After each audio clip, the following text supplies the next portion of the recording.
Baron Magazine est un web magazine centré sur la communication et le marketing web. Il nous a été possible de rencontrer un de ses fondateurs, Nelson Roberge. Actif dans le monde de la vidéo, Nelson n'est que très rarement devant l'objectif. Aussi, nous avons eu la chance d'en découvrir plus sur son entreprise et son parcours professionnel. Je sais trouver par où commencer, mais mon nom est Nelson Roberge. Je suis co-éditeur, cofondateur de baronmag.com et cofondateur de Extra Caramel, qui est notre compagnie de marketing, création de contenu, qui s'occupe de Baron Mag, puis de plein d'autres projets.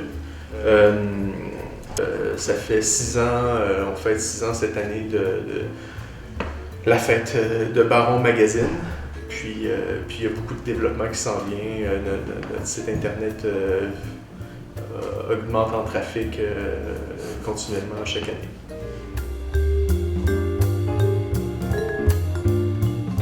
On a tout le temps créé notre média à notre image, je dirais.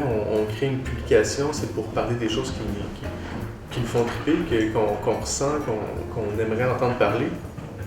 Au début, on avait défini ça en différentes sections. Il y avait culture, design, affaires, politique, voyage. Tranquillement, il y a des sections qui sont parties. On a arrêté de parler de voyage, on a arrêté un peu de parler de politique. On a incrusté voyage dans le design ou dans la culture.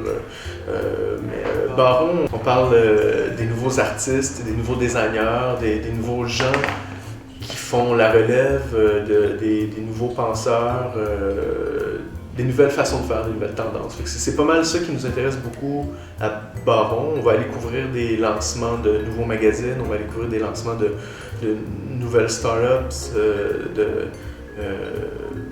donc, c'est ça qui est intéressant. On ne couvre pas juste ce qui se passe à Montréal, on aime vraiment s'inspirer de ce qui se passe à travers le monde. Donc, on va autant parler d'un étudiant japonais qui est sorti de l'école de design et puis qui a fait un meuble vraiment génial, qu'on va parler de un festival de cinéma au Brésil. C'est assez varié.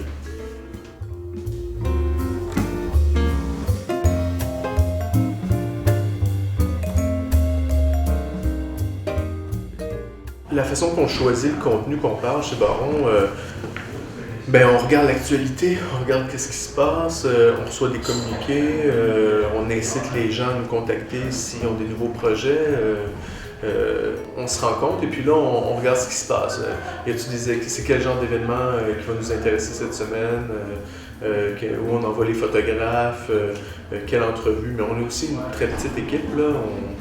On est 3, puis il y en a juste 2 dans les 3 qui écrivent chaque semaine. Là. Donc on peut pas couvrir tout ce qu'on aimerait couvrir. Fait que c'est ça. Fait qu'on fait souvent des choix stratégiques. Là. On va couvrir cet événement-là parce qu'on sait que ça va rejoindre beaucoup de monde. On va aussi parler de cette affaire-là parce qu'on sait qu'il y a beaucoup de personnes qui sont impliquées là-dedans, puis que c'est un beau projet. Là. C'est sûr qu'il y a une qualité aussi de projet. On ne veut pas parler de tout, mais on a quand même une ligne éditoriale de qu'est-ce qu'on pense qu'il vaut la peine de parler. Est-ce que cette expo-là est plus intéressante que cette expo-là? Puis là, on fait des choix éditoriaux à ce moment-là. Puis c'est pas mal comme ça chaque semaine.